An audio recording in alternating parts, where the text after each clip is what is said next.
views and opinions expressed in this program are those of the participants and do not necessarily reflect the views of BronxNet or the program underwriters.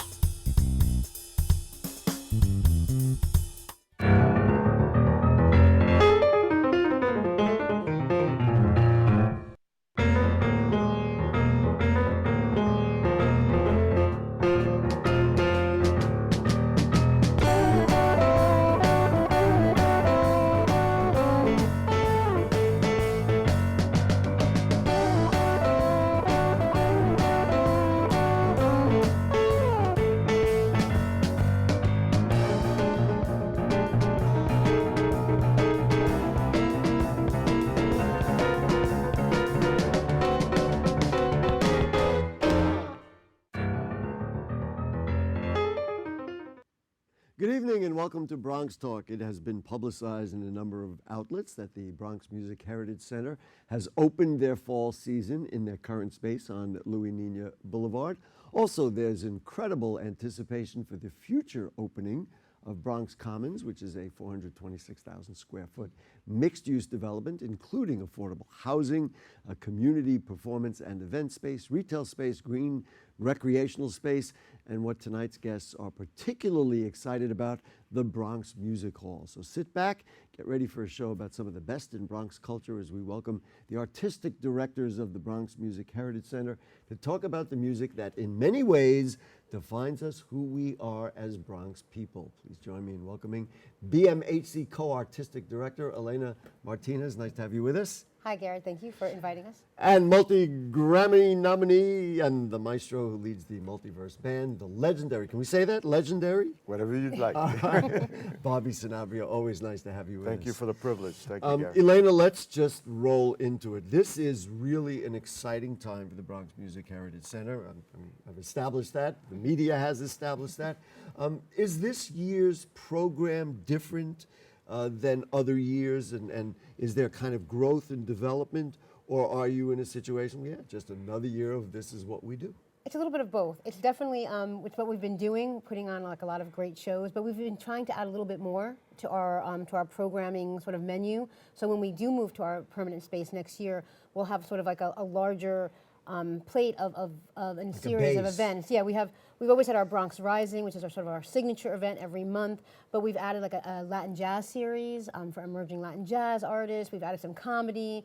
So we're trying to keep adding these series. So then we'll have when the BMH, the Bronx Music Hall, opens next year, we'll have just a bigger, fuller calendar for everyone. And also, I think a wider, we talk about a plate or a base of people, a wider range, and certainly the gentleman sitting to your right will confirm that there's almost no limit because every culture that comes to this borough, and we've lost count, comes with their own culture, with their own music. What's really great about programming for the Bronx Music Heritage Center and will be for the Bronx Music Hall is that we try to focus on either Bronx artists or themes that are relevant to the Bronx, some sort of themes. We've had things like, the waterways of the Bronx, and Herman Melville's buried in Woodlawn Cemetery, so we did something about him. So we have themes, Edgar Allan Poe, we have the Bronx artists or the communities that make up the Bronx. And the Bronx is just so rich in so much history, in a legacy of different music and arts, and of course all the different communities that make up the Bronx. So there's like an endless ideas, like an endless treasure trove of things to choose from for programming. And one of the things that I appreciate, and we actually talked about it right before the show, is that yes, music is music, and we all know you play music, but it has implications in other things. The granddaughter of one of the great musicians had an exhibit, a photography exhibit, and then that led to a discussion of caregiving. That's where music becomes infiltrated, so to speak, into who we are. Yeah, it touches all parts of our lives in many ways. And actually, you were talking about Reina Santos. It was actually her father. That's right. It was her father's. She did an exhibit of her father, Ray Santos, the great musician who was a musician and composer and arranger for the three the Mambo Kings in the 1950s, and their Bronxites. And he was a great musician. He's still a great musician. She's a great photographer. So we had that exhibit up about music, about photography, and like you said, the panel talked about caregiving and how artists have special needs, especially when it comes to caregiving. So we try to touch on all these advocacy issues as well. I would love to have enough fingers to count on my hand how many times I've talked to Bobby Sanabria about culture and the Bronx, both on camera and off camera. We talk about it all the time. Do you ever get the sense when you look at what you've done, how many years for the Bronx Music Heritage Center? This is our 7th year. When you look at it, do you see effect? Do you see, like, you go out, and I know you're part of our communities all the time. Do you see that, like, wow, look at this. This is because we've done this. Yeah, it can be something as simple as somebody coming up to you in a diner and saying, keep doing what you're doing, or an email, or somebody at a concert. But the main thing that we're trying to do is get into people's minds that the Bronx is a majestic place with an incredible, excuse me, history. And that history was wiped out with the fires, or the period when the city went through malfeasance, et cetera, et cetera. And Listen, now we can go through all the problems, whether it be AIDS, whether it be the crack epidemics. I mean, we've fought through all of it. So exactly, and the residents, especially of the South Bronx, they should be thinking that, wow, I'm very lucky that I'm in this place that has so much history and now has so much synergy, and the synergy is coming from what we're doing at the Bronx Music Heritage Center. What you said was true about, let's say you're sitting in a diner, people recognize you. I mean, we get that. I find, and you know that I deal in all different types of news and information and politics and development and all that in the Bronx, but what people really react to is when they see a mural in the neighborhood, or when they say, wow, look at these are our people, this is the jazz musicians. Just talk to me about what the Bronx Music Hall will add to this culture, even though, I mean, not too far away, you do have a relatively small space for the Bronx Music Heritage Center. Well, at this point, the Bronx Music Heritage Center can best be described as an art gallery space where we can hold about 100 people. But now with the Bronx Music Hall, we'll have a 250-seat multi-use theater. The seats can be retracted so we could have dances there, visual events, etc., films, all that kind of stuff. And on the outside, we're going to have a small amphitheater as well. So we'll do some outdoor stuff. Exactly. I got to tell you, you know, when they were promoting the Kingsbridge Armory for the Bronx, Mark Messier talked about, I'm going to bring the New York Islanders here, their teams are going to. I can visualize you're going to bring all your buddies here, and they're going to go, wow, a 250-seat theater, and we can rock out. That's what's going to happen. Exactly. I'm getting chills. Excuse me. I'm sorry. It's so exciting. And for the residents of the building, it'll be even greater because they could just walk down. And nobody will be able to say, which we do with so many other development projects, it's somebody else coming to take our culture. It's going to be our culture. And exactly, because everything we will be doing there will be Bronx-centric in some way. Right. I mean, when Elena mentioned the program about Herman Melville. I mean, who would even think of that? Yeah. But he's here for all eternity. Yeah. And we had an actual group playing music inspired by sea shanties through Herman Melville's spirit. So I mean, those are the kind of innovative things. Those are the kind of innovative things we do at the BMHC, and we'll be doing at the Bronx Music Hall. Can I say one thing too? Yeah. One thing about bringing it home. I mean, WEDCO has had an established. Yes, we should give the Women's Housing and Economic Development Corporation credit for the vision, because they've seen it, they've done it, they've supported it, and they've been here doing the work. You know, doing affordable housing, doing services like home-based childcare, kitchen incubator for the community. So they're part of the community, and as well as like when we moved to the BMH, Bobby grew up just blocks away. I mean, he's literally coming back home. I mean, he grew up blocks away from there. So just bringing it sort of like all home. And we have to thank. We mentioned WEDCO. The visionary was and is Nancy Bieberman. Nancy Bieberman, our good friend. Who founded this organization 25 years ago. Right. Incredible. Well, now there's a video. There's a full video. I said to our folks who work in production here at the station that I could show the video and it tells the story really beautifully, and I don't even have to do the interviews, but because they're both in the video. But it's well worth seeing. This is really an education about what's happening in the Bronx, what's cutting edge in the Bronx, past, present, and future. So here it is, WEDCO and the Bronx Music Heritage Center, the Bronx Music Hall, Bronx Commons. Let it rip.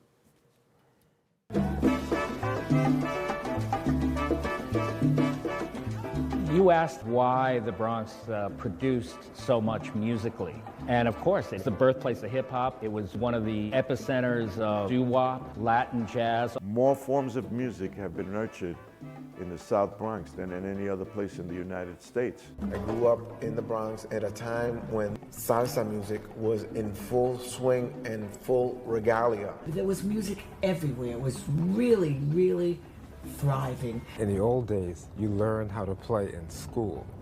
I mean, we took it seriously. At every corner there was a different band rehearsing. There were lots of clubs, the 845 Club, Kenny's, Freddie's. It was nothing to see these bands playing in the streets. You would see Tito Puente playing, they would block off the street and have a festival. The Bronx was happening, man. I mean, I can't sell you enough on it. The Bronx Muse is an incredible dynamic place of poets, of musicians, of visual artists, and that really, for a long time was never the story that was told. There is culture, there is art here, there is intelligence here, and there is majesty. What actually happens is people from outside look to the Bronx, so it shows how important the Bronx is when it comes up to culture and music, which is hand in hand. Here in the Bronx, where music especially was such a integral part of what people were about. It's what brought communities together. We feel that it's important to bring that back.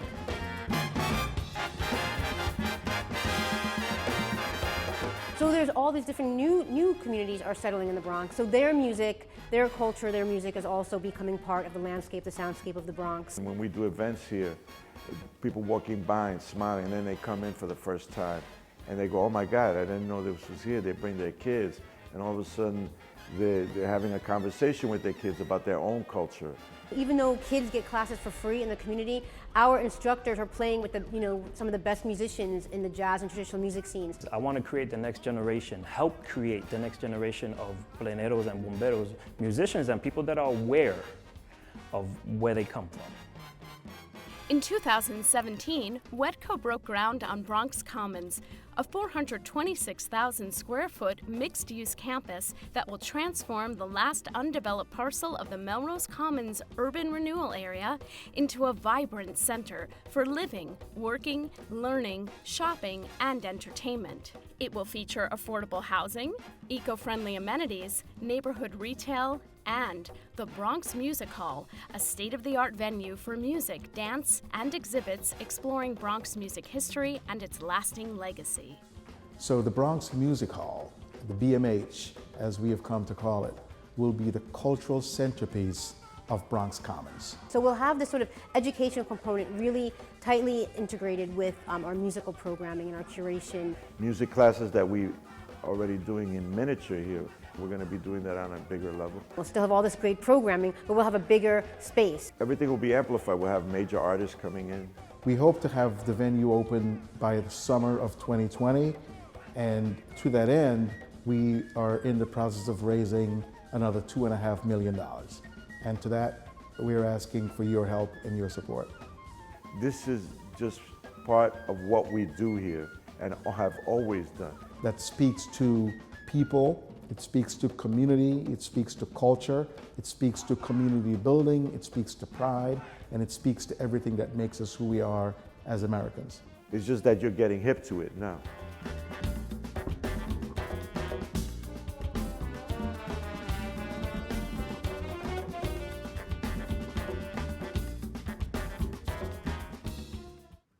All right, there you go. Give it a little applause. Coming to a borough of the Bronx near you. Elena, what's the timing? When are we? I mean, not that I'm over anxious, but what is the time? Or the people here are over anxious. So the residential part of the building's almost done. So we'll have residential be moving into the actual building units soon, in the next couple months. So they'll be moving in. But for our space, you could drive by the space and see the facade. It's there, but they're building out the inside, the theater. So we hope to be there by next summer. Next summer, so we're talking this coming 2020 or 2021? 2020, yeah, 2020. May. So definitely 2020. May, June. Okay. And we'll see if we have a soft opening and then a grand opening. Please later. make sure Gary is invited. I want to be there. While that was playing, Bobby was talking to me about, and you used the phrase, and I'm just going to ask you to define it, highbrow and lowbrow. What are we talking about when you like? Why did you bring that up? Well, because when we talk about a borough like the Bronx, people don't associate There's it no with borough like the Bronx. But go ahead, that's okay. People don't look at it as a place where high art exists or can exist, and we're bringing quality programming on a very high level to the community. But it comes from the community, so.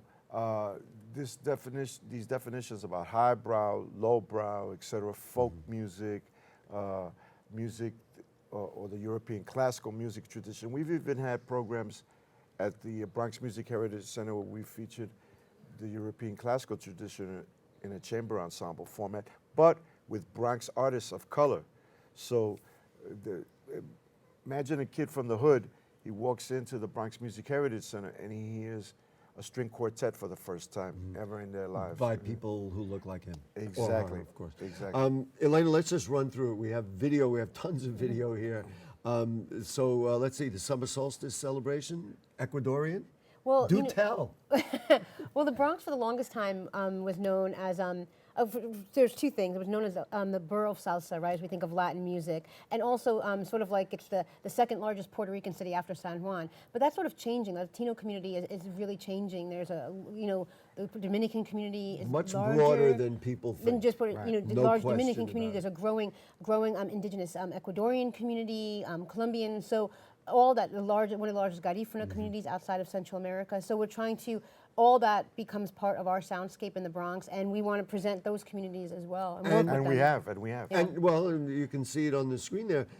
People don't realize these communities are all here. It's not like you had to say, well, let's go bring in somebody from, I don't know, somewhere else. But they are from Ecuador. Let's just run through a couple more of these. This is becoming or has become a tradition, the parranda, the Puerto Rican parranda. You want to talk about the Christmas caroling and the parranda con parranda.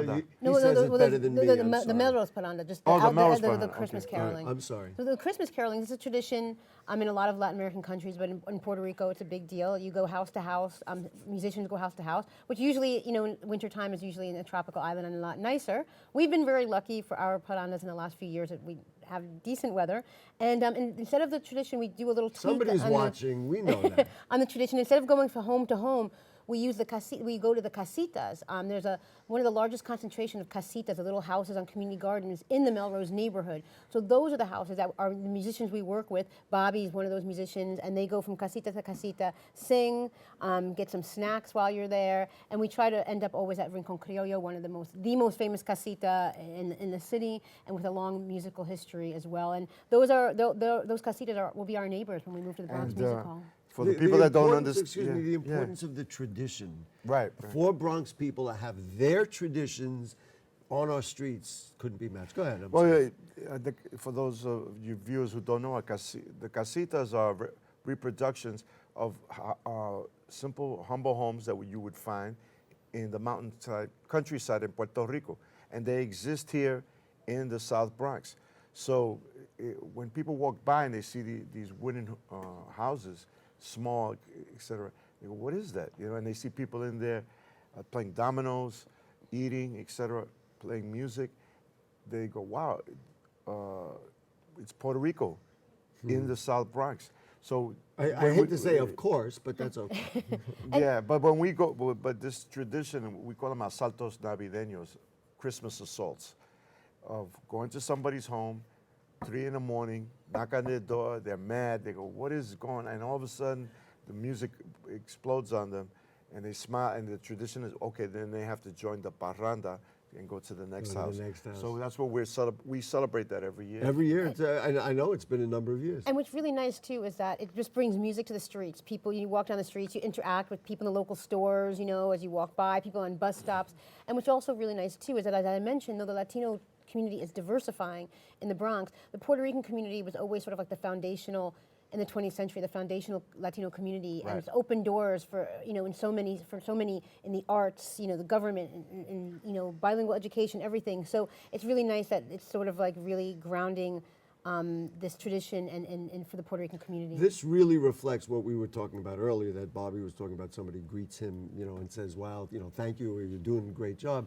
Bronx people relate to this stuff because they say, wait a minute, finally, somebody knows who I am. Somebody knows who we are. And I could see many people who this may not be part of their actual culture or background, understanding it and wanting to be part of it because, of course, that's who we are in the Bronx. And the thing is, we bring people together because we're very tribal. Today, we live in a tribal society. People don't get to talk to each other. I use the word fragmented, but that's okay. Exactly, and all of a sudden, a Puerto Rican person is meeting a Garifuna person, is meeting somebody from Gambia, and they're having a conversation. And they find out that they have much more in common. Exactly. And Bobby, again, you and I have talked about this extensively, that it really is the music or cultures that will bring people together, and this is a perfect example of it. I want to talk also about different types of things. Now, apparently, there was the roots of tap, and you played the drums, and there was a pianist. So we want to talk about African American forms. Yeah. Oh, you have a clip here. Yeah, we do have a clip. I'm introducing the clip. Yeah, you're going to see Danny Mixon, who's Right, an that's incredible jazz pianist who actually started off as a child prodigy on tap, but he's become one of the greatest jazz pianists and organists in the history of the music. He's played with everybody from Art Blakey and the Jazz Messengers to Lionel Hampton, and he leads his own groups now. And I've frequently performed with him as a sideman. And you're going to see Max Pollack dancing, who used to be a student of mine at the New School. He was a drummer, but he's a virtuoso tap dancer himself, but he's of Austrian descent. And I encouraged him, look, the rhythms of Cuban music and all Latin America, you can reproduce them with your feet, and he started doing that. In that moment, did you follow him, or did he follow you, or was it kind of like almost like a jazz piece where it was like mutually interpretive? Well, in this clip, you could say it was completely improvised. Completely improvised. We just knew what we were going to play, the piece, and then we took it from there. I want to ask you more about the Multiverse Band. We got one more clip from the Bronx Music Heritage Center, but we were talking before the show. Do you practice? Do you sit down and say, okay, like, I got to practice my whatever's I'm doing, or do you just play so often that it's like I don't have the time? Yeah, at this point I'm playing so often, but I'm actually practicing in my head right now with you. Can I help you out? I'm always practicing in my head, thinking of things, whether it's an arrangement or some types of combinations of things that I want to do on the drum kit or the multiple percussion, etc. But at this point, I'm so busy with my duties with the Bronx Music Heritage Center, teaching at the New School in NYU, and also performing, that keeps me. And so even because there's a physical skill here, and exactly, and he's really good. If you don't know play, you make a mistake, go see it. But there's a physical thing, of course, and it is still in shape. Of course, okay. And actually, I would say at this point I'm playing better than I've ever played it in my whole career. That's because listen, I'm going to interpret that. That's because you're inspired more than you've ever been. You've got as good a band as you've ever had on a regular basis. Right? I got that. And the opportunities are growing. Man, Chicago was at Lincoln Center. You should be my publicist. I should be. Well, that's what we do here on BronxNet Television. Elena, one more clip I really do want to show was something that happened last weekend. One of my good friends, Elisa Carmona, and when I interviewed her a little while back, it was actually right after Aretha Franklin had died. And I mean, she's a black woman, and I made the assumption, because we all love Aretha Franklin, who couldn't. And she said to me, you don't know what you just asked me. She was I hate to use it, my soul, my inspiration. So talk to me about what she did and how it turned out, and then afterwards we're going to take a moment and really listen to her sing Aretha Franklin. Alyssa put together a great concert, a concert with some of the songs of Aretha Franklin, and she was great. Her band was great, and Mauritania Band Project. And what's really nice too, that we're glad to work with them. they're right from the Bronx. They're a local band from the Bronx. So and so it's always great for us to work with other Bronxites. And what's also nice too is that Alyssa's part of, a lot of people come to us, a lot of groups come to us, organizations come to us and want to use the space. And that's another thing you talked about, like what sort of impact are we having? We, at this point, our small space, not much staff, but we get so many groups coming to us to want to use the space for their concerts or for their meetings that we actually, at this point, have to know more for the year because we're completely full. And that is going to feed well for the future, because then they say, wow, look at all this space we have. Before we go, I want to just ask Bobby about the Multiverse Band. So you were in Chicago, the Multiverse Big Band. Yeah. You were in Chicago. What's next? What's happening? Well, we just played at the Ravinia Festival, which is the largest festival in the United States. It's a 3-month festival, and they wanted us to close the festival this past September 15th when we did West Side Story Reimagined, which is our critically acclaimed redoing of the entire score. Grammy nominated. Yeah, with Latin he rhythms. Said. Yeah, thank As you. your publicist. Thank you, and it was gratifying too, because we got this incredible award this year, the Jazz Journalists Association Record of the Year for 2019, yes.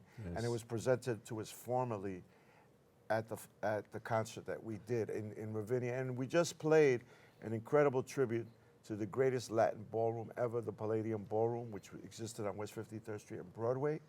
And that was the home of the Mambo from 1948 and they lined up around the block. He didn't say at Lincoln Center, right? Yeah, that was at the Lincoln Center atrium. They had to shut down the place. Elena could tell you, people were constantly either texting her, calling her, say, I can't get in. Can you do something? Yeah. I said, I'm sorry, I've got to go on in 2 minutes. But they've turned about 300 people away. Wow. So it was amazing. And so we've answered the question as to why you're playing better, why you're more inspired than ever. Elena, let's just wrap it up. So anybody who wants information, you go to This Is Bronx Music on the web. And our what website, else? yep. Because you want to get all the events, you want to see what's going on, and you want to participate. That's our website, thisisbronxmusic.org. And also our Facebook is really active and dynamic too. So that'll tell you what's going on, some additional information about Bronx goings on as well, but definitely what we're doing is on there too. Thank you both, Bobby Sanabria and Elena Martinez, and of course our buddies at Wedco, Devon, and everybody over there for just doing exactly what we need in the Bronx to build our communities. We talk about developing, we talk about politics. This is it. This is Bronx music. And I want to say to all the Bronxites that are looking at this and people that are not Bronxites that we're very fortunate. We live in the place really that is the center of the known universe. With our cups of water, we're going to toast the Bronx music. Folks, if you have further questions or comments on anything you heard on tonight's show or anything going on in the Bronx, then email them to us at BronxTalk@BronxNet.org. You send a tweet at BronxTalk or post them on our Facebook page. Next week, we'll bring in the new Van Cortlandt Park Alliance and the Central Park Conservancy together. That should be interesting, and there is a reason we're going to be doing that. We thank our producer is Helen Greenberg. Our director is Nick Marrera. We will see you next week. Keep playing that music in the Bronx. Thank you. Drop my pen.